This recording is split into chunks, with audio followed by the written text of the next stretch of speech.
Bem-vindos ao Observatório da Imprensa. Nossa edição de hoje vai analisar os benefícios que a nova lei de acesso à informação poderá proporcionar à sociedade e ao jornalismo brasileiro. Conosco, o ministro-chefe da Controladoria Geral da União, Jorge Raj, o jornalista Fernando Rodrigues e a diretora da ONG Artigo 19, Paula Martins. Você pode participar fazendo sua pergunta por telefone no número que aparece aí na tela ou pelo computador através de nosso chat no site da TV Brasil. Antes, vamos ver o que foi notícia na mídia desta semana.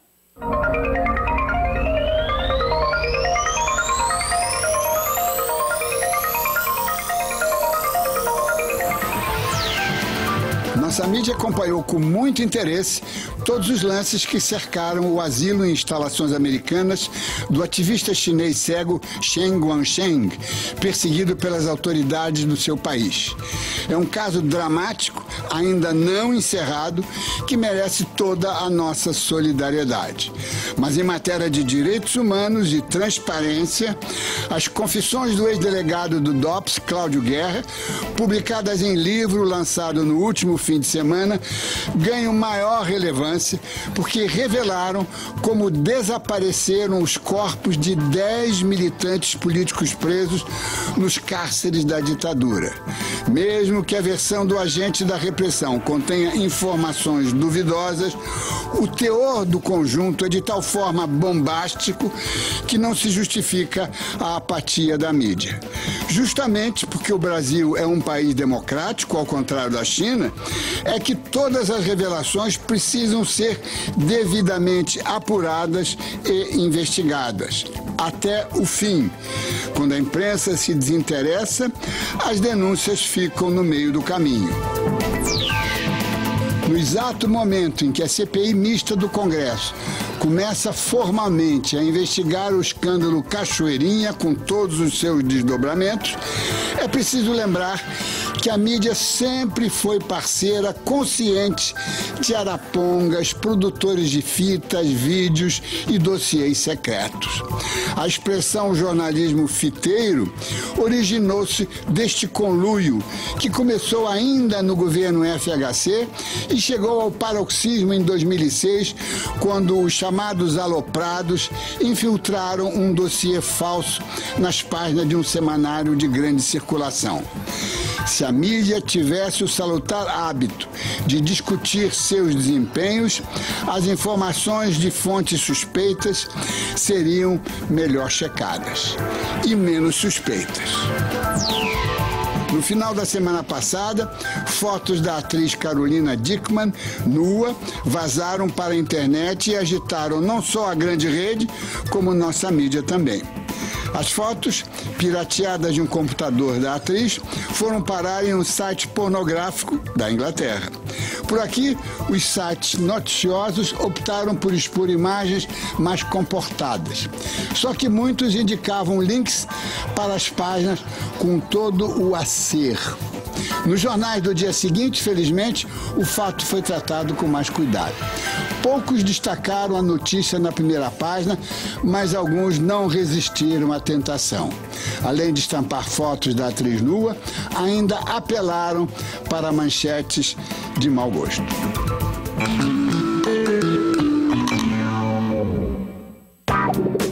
As mudanças no cálculo do rendimento das cadernetas de poupança estiveram entre os temas mais presentes nas charges da semana passada. Os cartunistas não pouparam a presidente Dilma Rousseff. Deveriam. De olho no passado, a historiadora Isabel Lustosa nos conta hoje como foi que a imprensa brasileira participou da campanha pela antecipação da maioridade do imperador Dom Pedro II.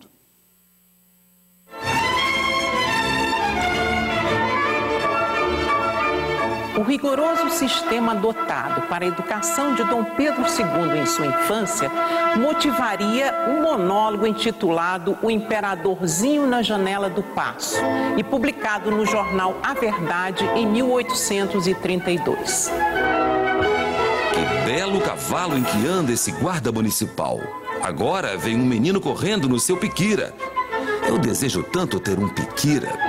Este menino é mais ditoso do que eu fui, sim. Eu não sou criança feliz. Eu vi em São Cristóvão um crioulinho que tinha seu próprio jardinzinho. Eu desejo tanto um jardinzinho. Tal sistema, onde as horas de lazer eram poucas e também controladas, fez de Dom Pedro II um adolescente precocemente maduro.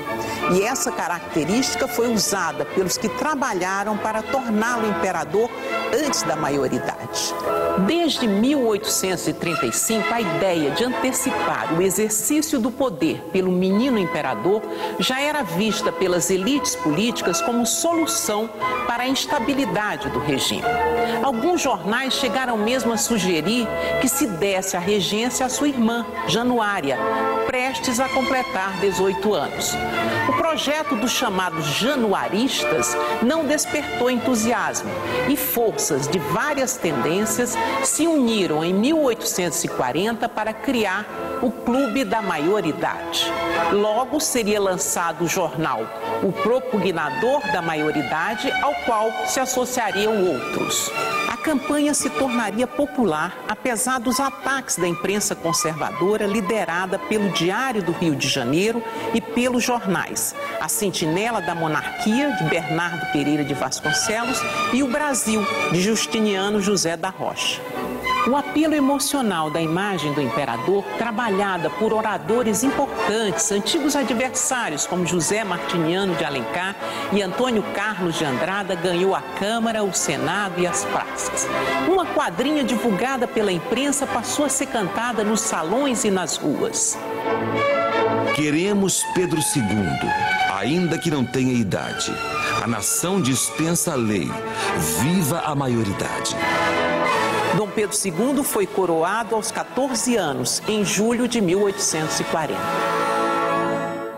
As bombásticas revelações produzidas pelo caso Carlinhos Cachoeira e a intensa polêmica sobre as relações de jornalistas com fontes suspeitas, em última análise, relacionam-se com uma disfunção entranhada nas instituições nacionais. A falta de transparência e o sigilo sobre informações que deveriam estar disponíveis. Leis não mudam uma sociedade da noite para o dia, porém pode mudar comportamentos com o tempo. E a partir do próximo dia 16, qualquer cidadão poderá solicitar dados de interesse coletivo sem apresentar justificativa. A lei vale para os 3 poderes nas esferas municipal, estadual e federal: tribunais de contas, Ministério Público, autarquias, empresas estatais e sociedades de economia mista. A exceção fica com os dados considerados confidenciais. A resposta deve ser dada pela autoridade no prazo máximo de 20 dias, prorrogáveis por mais 10. E se o acesso for negado, o órgão terá que apresentar justificativas por escrito e o cidadão prejudicado poderá entrar com um recurso. Quem se recusar a fornecer informações será considerado transgressor e sujeito à punição. Estamos na véspera de uma revolução que poderá alterar drasticamente o formato da nossa sociedade e aumentar o peso da ação cidadã. O sigilo eterno está com os dias contados. Também os conchavos, as concorrências fajutas, as empresas de fachada, os testas de ferro. É possível que no dia seguinte, dia 17 de maio, não se notem ainda grandes diferenças. O poder público terá que se preparar rapidamente para a era da transparência. Também a imprensa. Ela é a chave para uma sociedade mais ativa e mais exigente.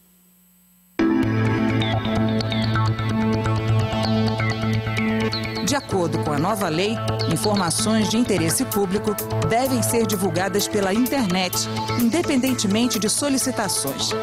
Entre elas estão repasses ou transferências de recursos financeiros, despesas, informações sobre licitações e dados sobre programas, projetos e obras. Para o antropólogo Roberto da Mata, coordenador de uma pesquisa sobre o tema, a lei vai ajudar a conscientizar os funcionários públicos da importância de atender às demandas da população.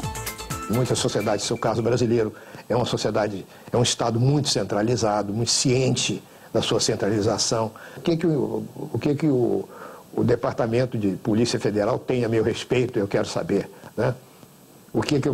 Que certificados eu posso pedir para quem, se eu precisar, para fazer uma viagem ou para comprar uma casa, etc. Então, desloca um pouco a visão do Estado cartorial. A lei tem pontos controversos. Por participarem de concorrências, empresas públicas estariam isentas de apresentar informações estratégicas. A divulgação de salários de funcionários públicos e a exposição da intimidade de pessoas citadas em documentos também geram polêmica. Ela tem um artigo que diz o seguinte: no caso de fatos históricos relevantes para o conhecimento do passado brasileiro, não se poderá alegar a questão da privacidade, da honra, da imagem. Então, no dia seguinte à regulamentação da Lei de Acesso à Informação, eu, pelo menos, vou me dirigir ao Arquivo Nacional pleiteando justamente aqueles documentos que, nos últimos tempos, têm tido seu acesso impossibilitado sob essa alegação da privacidade. Um dos principais avanços da lei é o fim do sigilo eterno. O prazo para que um documento permaneça inacessível passa a ser de, no máximo, 50 anos. Sempre é difícil para o historiador ter acesso ao Arquivo Nacional, aos arquivos estaduais, sobretudo em relação aos documentos sigilosos, a regras quanto a prazos, sigilo, períodos de classificação, como a gente chama. Então, agora, com a Lei de Acesso à Informação, a gente espera que isso tudo fique bastante facilitado. Para que a transparência do Estado brasileiro seja efetiva, será preciso conscientizar o cidadão sobre os seus novos direitos. Preparar a sociedade para as leis que o sistema jurídico está fazendo, os legisladores estão fazendo leis, né? Então, o que significa preparar a sociedade? Preparar a sociedade é fazer com que ela internalize essas leis, que ela entenda, compreenda, que ela saiba que tem direito a essas leis e o Estado ter como contrapartida, né, os instrumentos adequados para poder fazer com que a lei realmente entre em vigor. Como dizia o ex-presidente americano, Thomas Jefferson, muito mais importante do que a elaboração da lei é a aplicação da lei. E a aplicação da lei vai envolver a mudança de uma cultura. E os meus receios é que, até o momento, né, a lei está prestes a entrar em vigor e nós não temos ainda sequer o decreto que a regulamente. A cultura que até então prevalece é a cultura do sigilo. Quer dizer, transformar isso na consciência de todos, de que o burocrata é apenas aquele que está cuidando da informação, mas o proprietário da informação é o cidadão. Nós vamos ainda ter que passar por um longo período, a meu ver, até que isso prevaleça. O acesso à informação pública é muitas vezes um entrave ao trabalho jornalístico. O repórter do Globo, Chico Otávio, foi conosco até o Tribunal de Justiça do Rio de Janeiro para mostrar como é complicado o acesso a informações que deveriam estar à disposição de qualquer cidadão. O sucesso da empreitada ainda depende da persistência do jornalista e da boa vontade de funcionários e de magistrados.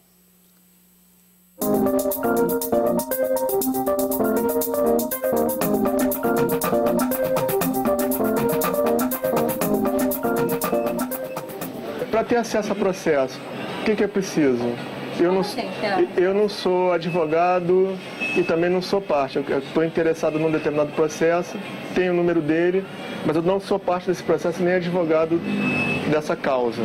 Mas se o senhor não é parte e nem advogado, o cartório você vai deixar o senhor ter acesso ao processo.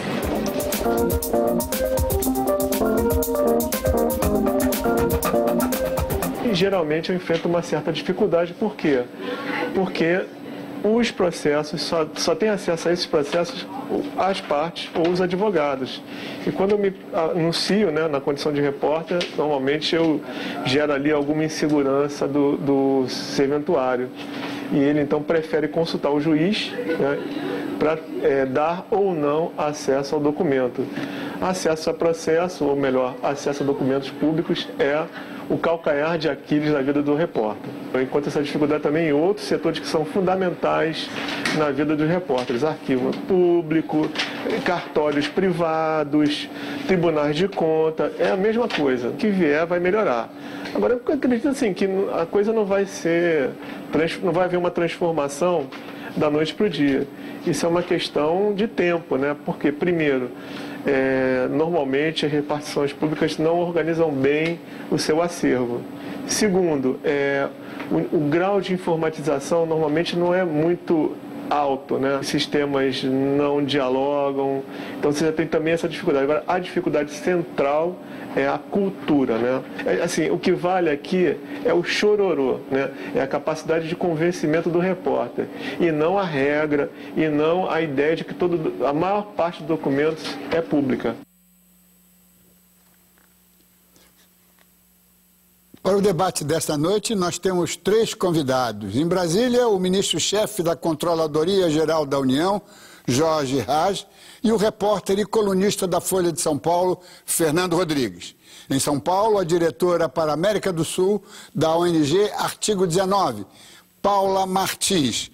Ministro Jorge Haj, o senhor tem uma grande experiência na controladoria, o senhor estudou e tem título de mestrado em Nova York, foi prefeito de Salvador, foi deputado, quer dizer, conhece a administração pública brasileira em todos os níveis. Como é que o senhor vê, quer dizer, de repente, no dia 16, nós vamos ter uma nova situação que vai transformar o Brasil.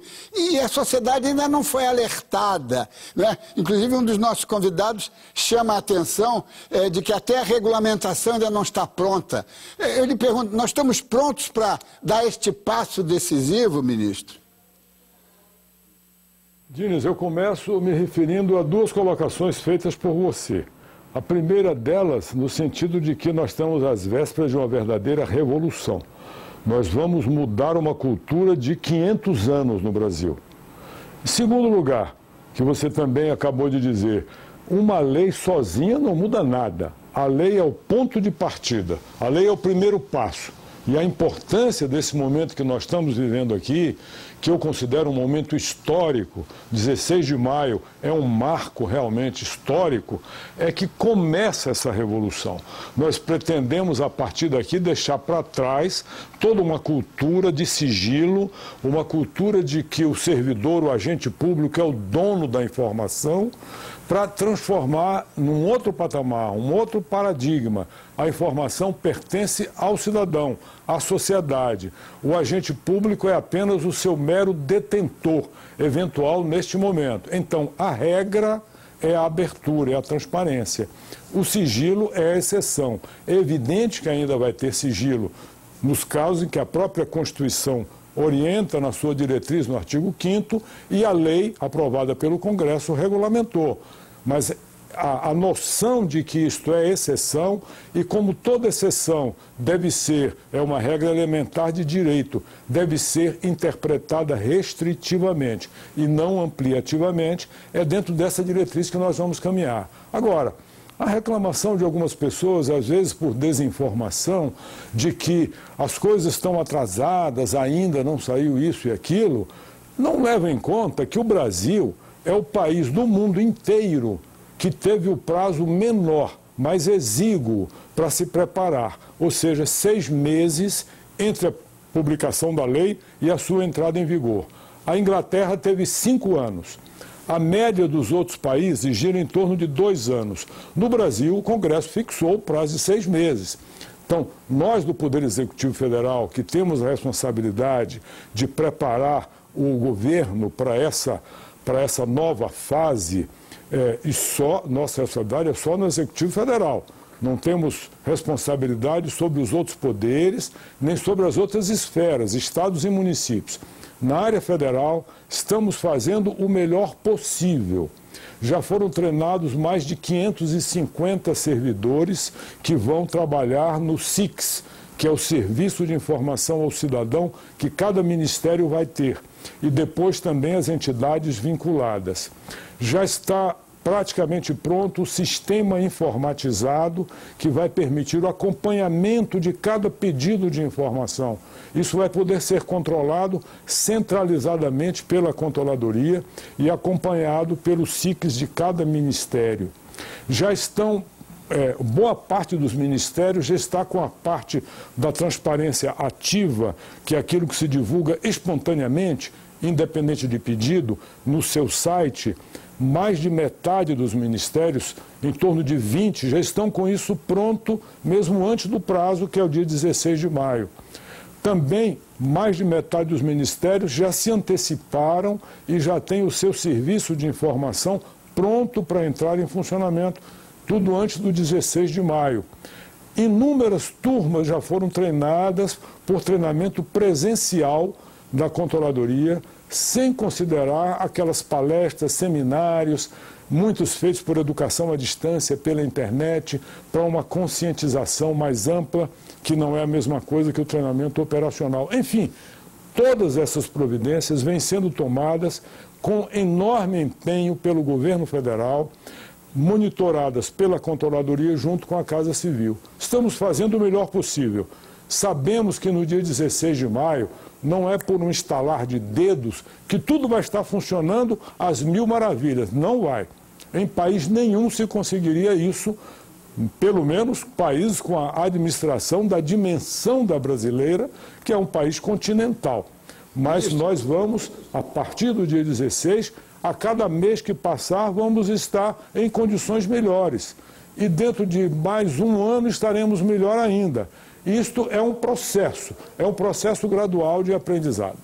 Ministro, eu queria pedir a sua licença, eu queria que o Fernando Rodrigues, que além de um veterano repórter, colunista, ele é um militante dessa causa. Eu vejo ele há anos envolvido com a causa do acesso à informação, envolvido com seminários. Agora mesmo, no dia 16, ele estará em 2 seminários organizados em São Paulo. Agora, Fernando, como é que você vê, como jornalista, o que pode mudar e o que os jornais podem fazer para que isso ande mais depressa, que ganhe uma dimensão, que seja incorporado como um comportamento da sociedade? Diniz, o movimento a favor de mais transparência e mais acesso a informações públicas em vários países começa sempre por setores da sociedade que têm maior interesse nesse tipo de causa. No caso, os jornalistas. Foi assim em vários países. Então, a função da mídia jornalística, nesse primeiro momento, como foi agora anteriormente à aprovação da lei, é fundamental, porque será a mídia que vai demandar, que vai testar os órgãos públicos. E é importante dizer que não é só no plano federal. É muito importante que a mídia regional, a mídia local, nas cidades, o Brasil tem 5.600 cidades aproximadamente, os jornais locais, as emissoras de rádio demandem das prefeituras, das câmaras municipais, dos poderes legislativo e judiciário também no plano local, as informações públicas, porque é esse o efeito maior. E será certamente por parte de jornalistas essa primeira demanda, essa primeira onda que vai acontecer a partir do dia 16, certamente jornais no Brasil inteiro estão se preparando para fazer requerimentos de informação.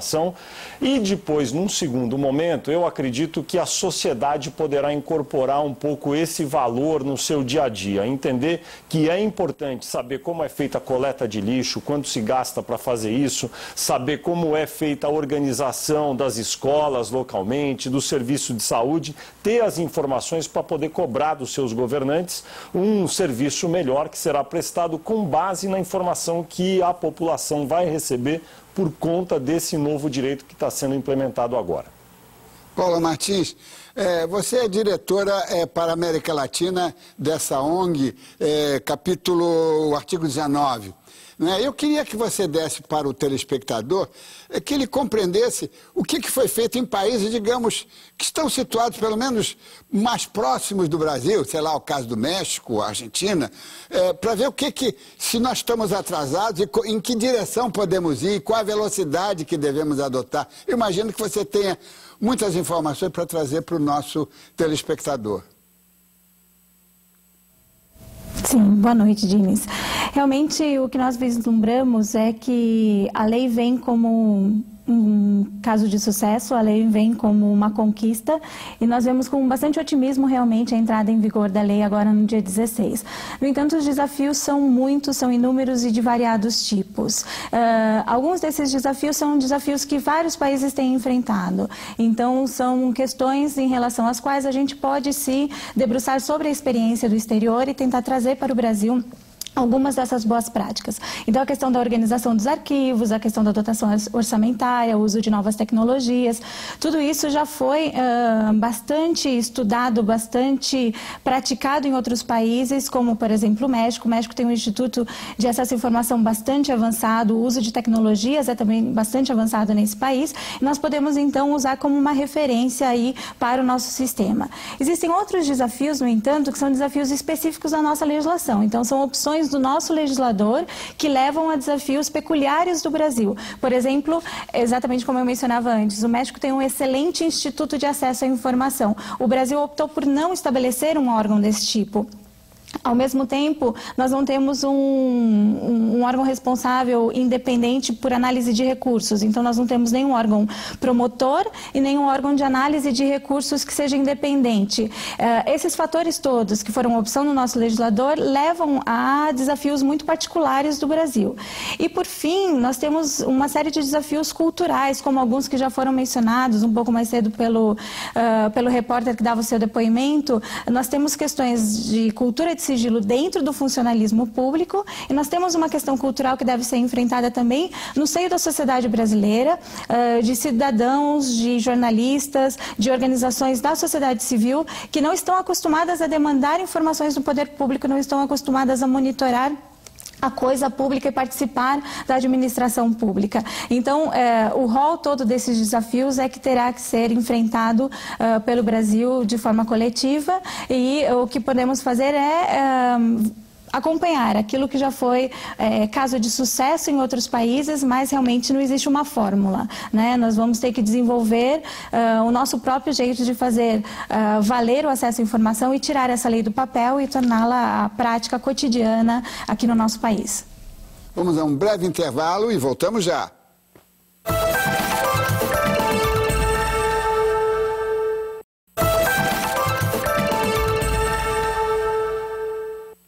O Observatório da Imprensa está de volta e a nova lei de acesso à informação exige que o resultado da pesquisa requisitada pelo cidadão seja apresentado de forma objetiva e traduzida em linguagem clara.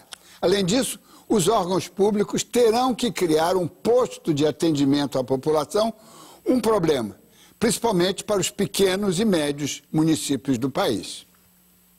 O primeiro desafio para a adequação das prefeituras, de um modo geral, à lei de acesso à informação, seguramente é o desafio tecnológico. Consolidar todos esses dados num banco que possa ser transportado para um link de um site da prefeitura. Passado o desafio tecnológico, certamente teremos um segundo desafio tão importante quanto, que é a linguagem. De um modo geral, todos os procedimentos contábeis, financeiros, fiscais e de planejamento de uma prefeitura, de um modo geral, tem uma linguagem muito técnica. O fundamental é que essa linguagem seja colocada de forma bastante clara. Ministro Age, tem aqui uma pergunta de um telespectador muito presente já, Paulo Sampaio, de Diadema, São Paulo. Ele já está preocupado. Como é que o governo federal vai poder fiscalizar o cumprimento da lei? A imprensa pode ajudar? Pergunta ele. Sem dúvida nenhuma, a imprensa é parceira da Controladoria, como eu imagino que deva ser de qualquer órgão de investigação e controle. Parceira fundamental porque é o meio de comunicação da própria sociedade. O governo pretende fiscalizar, monitorar o cumprimento da lei, Diniz, de várias formas. Cada ministério, cada ministro, pela lei, é obrigado a designar uma autoridade de monitoramento no âmbito do seu ministério e tem que ser uma autoridade de alto nível, diretamente subordinada ao ministro, da sua confiança. Portanto, que ele possa responder por ela. Que acompanhará o cumprimento da lei no âmbito do Ministério. A Controladoria Geral da União, juntamente com a Casa Civil, já vem fazendo o monitoramento desde a implementação. E a partir do dia 16 de maio, nós vamos poder acompanhar pelo próprio sistema de processamento dos pedidos. Vai ser possível centralizadamente saber cada pedido, a quantidade de pedidos que entrou em cada ministério, quantos estão pendentes, quantos passaram do prazo, quantos foram atendidos, quantos foram negados. Tudo isso vai ser acompanhado através do sistema informatizado. Não seria viável fazer isso de outra forma que não pelos meios eletrônicos. Além disso, a lei brasileira tem um elemento muito importante que outras leis consideradas modelo e avançadas não têm. A lei mexicana, por exemplo, não tem. O IFAI, que é um instituto que acompanha isso no México e que é considerado um modelo por ser fora do Poder Executivo, ser independente, ele não tem a previsão que tem na lei brasileira de punições sérias, pesadas, para os agentes públicos que deixem de cumprir a lei.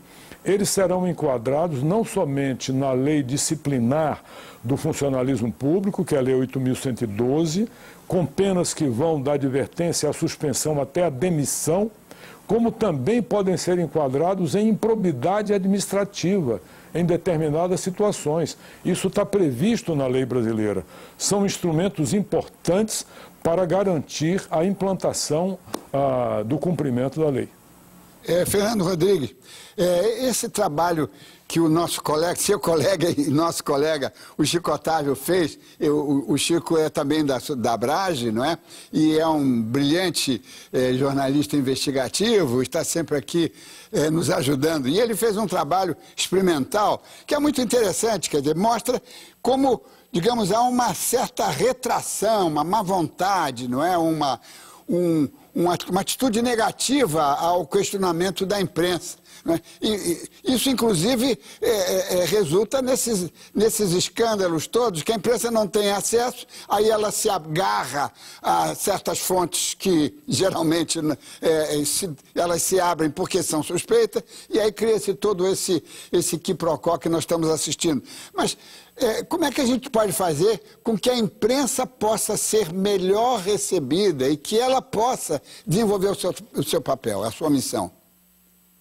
Diniz, eu acho que isso vai demorar um bom tempo. Eu sou um pouco pessimista em relação a isso. Eu acho que vai demorar na casa de 5 a 10 anos para que este hábito esteja estabelecido em todos os níveis de governo no país, da prefeitura menor lá embaixo até o governo federal, em todos os 3 poderes. Agora, isso só vai ser conseguido por meio da aplicação severa das multas e das punições que estão ali estabelecidas na lei e pela pressão da mídia, dos jornalistas que terão que ser militantes e pedir o tempo todo e continuar a pedir, recorrer e fazer recurso quando o pedido for negado, para que os órgãos públicos acabem se policiando e adotando essa cultura de transparência e de oferecer os dados. Um aspecto muito positivo da lei, que eu acho que deve ser ressaltado, é que ela força o agente público, os ministérios, as fundações, autarquias, todos os entes de governo a organizarem melhor os seus arquivos. Porque, veja bem, antigamente, em 1990, 1980, quantos documentos foram classificados como secretos, reservados? Ninguém sabe. A partir de agora, nós teremos de saber. Se a gente não souber, vai ter um problema, mas a lei existe, alguém vai ter que ser punido se isso não acontecer. Todo ano, no final do ano, todo órgão público vai ter que dizer quantos documentos foram desclassificados, colocados à disposição do público, quantos documentos foram classificados, a razão pela qual isso aconteceu e quando eles vão ser colocados à disposição do público. É uma ferramenta muito poderosa na mão da imprensa. Essa vai ser a primeira reportagem que todos faremos no final deste ano, ou no início do ano que vem, quando houver essa lista. Quantos documentos o governo brasileiro colocou como secretos no ano de 2012? Nós teremos de saber esse número e poderemos cobrar mais adiante a desclassificação deles. Paula Martins, tem dois assuntos que estão na pauta, não apenas na pauta da imprensa, mas no interesse da sociedade, não é? Um é o combate à corrupção, vamos dizer. E a outra questão que está latente, está pulsando, está revoltando, é todo o segredo que envolve o período da ditadura, não é? Agora tivemos aí uma confissão, não sabemos o quanto ela é... até quando ela é, o quanto que ela é verdadeira mesmo, que é a questão dos desaparecidos políticos. Você vê alguma possibilidade de que essas questões que realmente mobilizam a sociedade brasileira possam ser imediatamente oxigenadas, digamos, ou empurradas, ou acionadas, ou dinamizadas pela adoção da Lei de Acesso à Informação?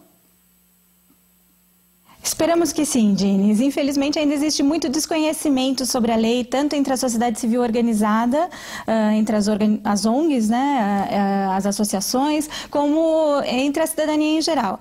Então, realmente, um processo de sensibilização, de treinamento, capacitação, ele é essencial. Esses temas, a Lei de Acesso à Informação é importante por si só, o direito de acesso à transparência é importante por si só e como um instrumento para exercício de outros direitos. Como você mencionou, a transparência ela gera maior eficiência dentro da administração pública, ela aumenta a legitimidade, né, da administração pública junto aos cidadãos e ela é importante para exercer, por exemplo, o direito à verdade, que envolve essas questões relacionadas a períodos de exceção, ao que aconteceu com os desaparecidos no período da ditadura. Então, mas ela também é instrumental para exercício de outros direitos humanos e que são importantes para o nosso cotidiano hoje, como o direito à saúde, o direito à educação, o direito à moradia. Então é importante que as organizações da sociedade civil e que a cidadania se apropriem dessa legislação. É importante mencionar que a lei de acesso é uma via de duas mãos. A gente não pode, de forma alguma, esvaziar a obrigação do Estado na implementação dessa lei, mas se as pessoas não usarem, não fizerem uso dessa lei, realmente a gente não vai avançar no sistema de transparência aqui no país. Vamos fazer um breve intervalo e voltamos daqui a pouco.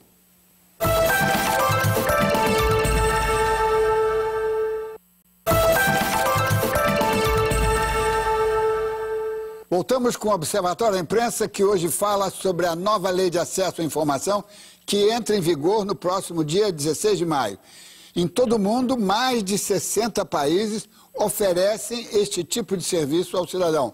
Mas mesmo em alguma das maiores democracias do mundo, como a da Alemanha, ainda há muito o que evoluir, como nos conta de Berlim a correspondente Cristiane Ramalho.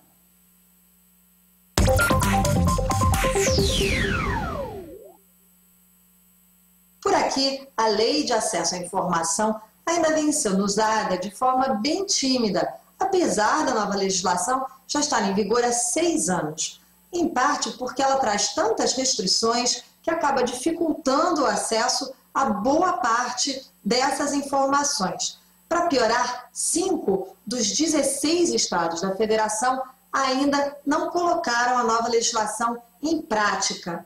E tem mais, para pedir uma simples informação, é preciso pagar até 500 euros, cerca de R$ 1.250. A Alemanha, ela só adotou essa nova legislação por exigência da União Europeia, mas parece que o país ainda não está inteiramente convencido da sua importância. Ano passado foram 3.280 pedidos de acesso a informações governamentais, mais do que o dobro do ano anterior, o que pode ser aí um sinal de que aos poucos a sociedade alemã, que tradicionalmente não dá muita importância ao tema, esteja despertando para a importância de se brigar por essa transparência das ações governamentais.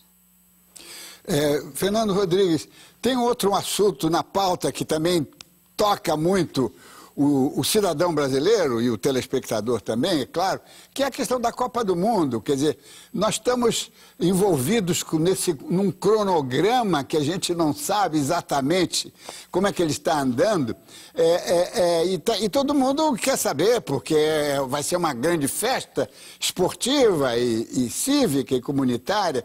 Como é que você vê também, nesse caso, o que é a imprensa e o que digamos, a sociedade pode obter de informações constantes, né? Olha, em todos os países que hospedaram grandes eventos como Copa do Mundo e Olimpíadas, houve problemas. Na África do Sul foi assim, sobrepreço de obras. Na Inglaterra, neste momento, lá no Reino Unido, está acontecendo um problema sério também com o valor das obras para a Olimpíada agora deste ano. E no Brasil não vai ser diferente. A gente já sabe como vai ser, já está sendo assim. Tem várias obras que não estão dentro do cronograma. E conversando com uma das pessoas até que está ali no grupo que organiza a Copa do Mundo no Brasil, outro dia eu ouvi a seguinte frase: não, fique tranquilo, no final vai dar tudo certo. Eu falei, mas por quê? No final vai faltar pouco tempo, daí vão liberar todas as licitações, vamos fazer tudo correndo, com tomada de preço na hora H, e no final vai ficar tudo pronto. É uma pena que seja assim, mas pelo menos agora, com o fato de haver a lei de acesso à informação em vigor, é possível que exista uma pressão maior para que a transparência sobre todos esses gastos fiquem à disposição da mídia e da população em geral, para que no momento exato a gente saiba o que aconteceu e pelo menos possa noticiar a respeito disso e cobrar as responsabilidades dos governantes envolvidos, Diniz. Paula Muniz, a nossa telespectadora Patrícia Cruz, do Recife, Pernambuco, ela faz uma pergunta que ela retoma aquilo que nós já mencionamos de passagem. A imprensa já denuncia diversos casos de corrupção. E pergunta ela, esse número deve aumentar?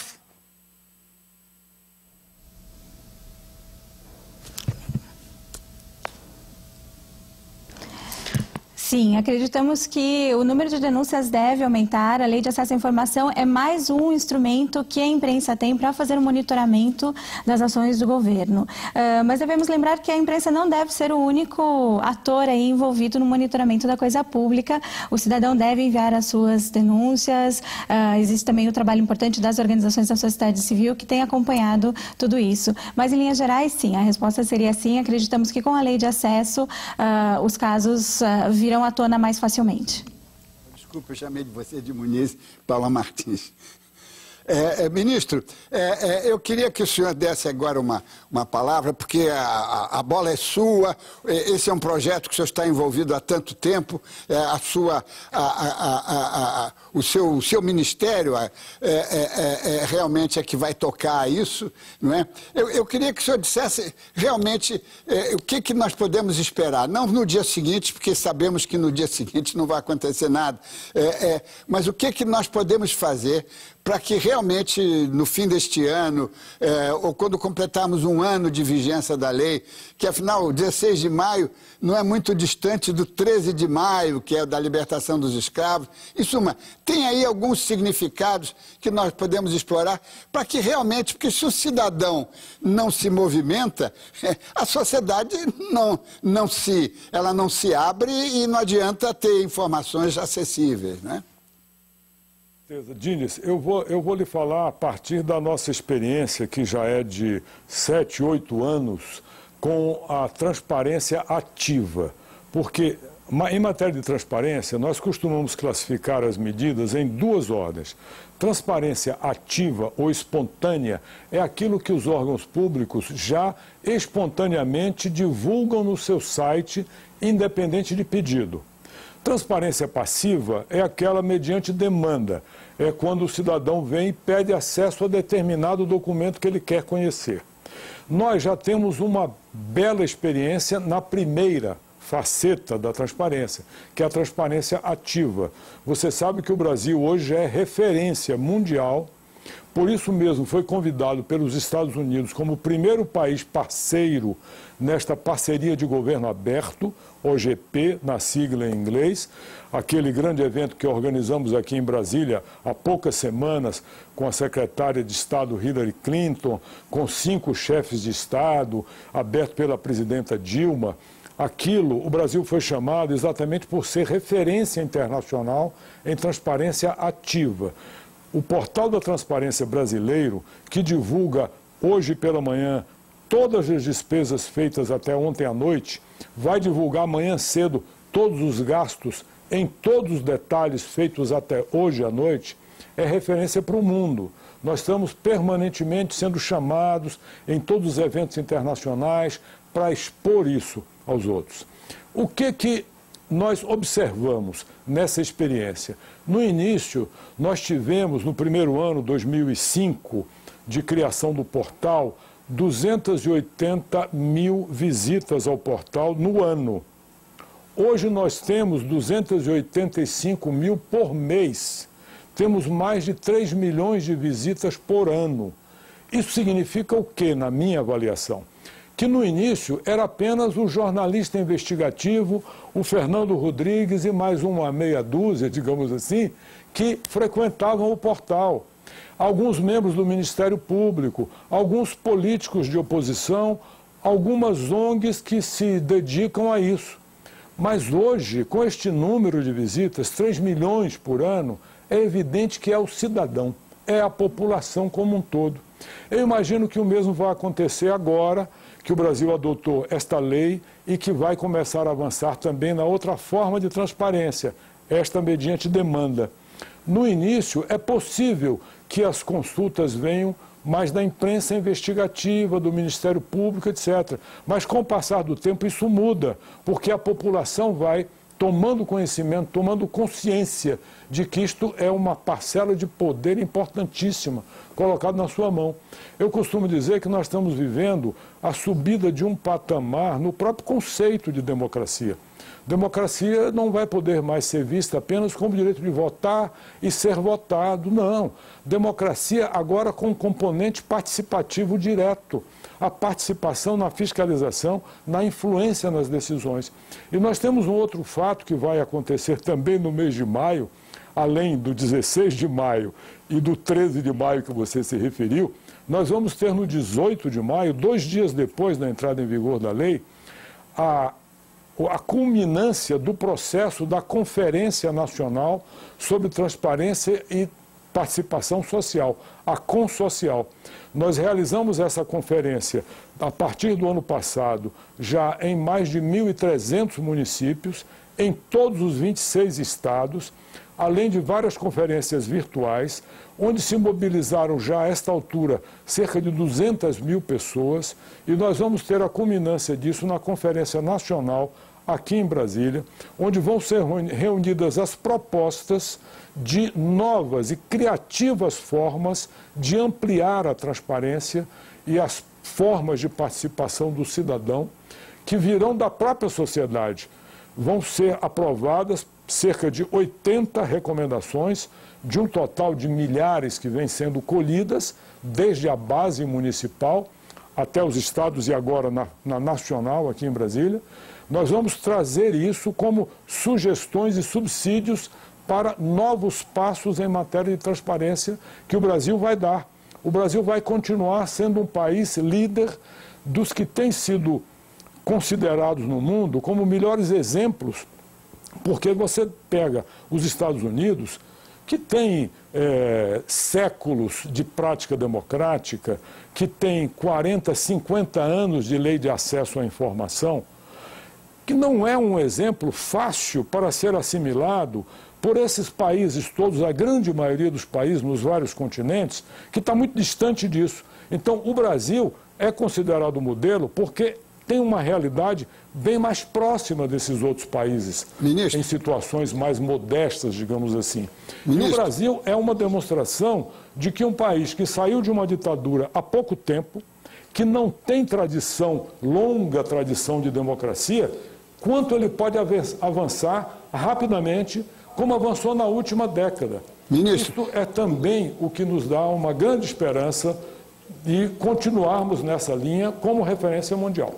Ministro, eu só quero interrompê-lo porque eu queria o Fernando como jornalista. Fernando, no dia 16, o que você vai escrever? Ou no dia 17? O telespectador quer uma antecipação do que você vai escrever sobre esse assunto. Isso é segredo industrial, Diniz, não posso revelar, mas vários pedidos serão apresentados para vários órgãos de governo em vários níveis. Eu queria ter a oportunidade, eu sei que o tempo está acabando, para dizer que eu sou jornalista, estou aqui, a gente tem um grupo variado, aqui tem o ministro, tem a Paula Martins, da Artigo 19, e eu acho que do ponto de vista dos jornalistas, o que eu poderia dizer é que é necessário que todos nós, profissionais do jornalismo, nos preparemos para utilizar essa lei, que é uma nova ferramenta de trabalho para repórteres, para editores, para todos os jornalistas do país. E gostaria de aproveitar, se você me permite, para dizer que a ABRAGE, a Associação Brasileira de Jornalismo Investigativo, que é uma ONG absolutamente independente, não recebe dinheiro de governo, não tem filiação política partidária, faz cursos o tempo todo, ano após ano, e no seu site abrage.org.br tem vários cursos listados para jornalistas se capacitarem a usar melhor a lei de acesso.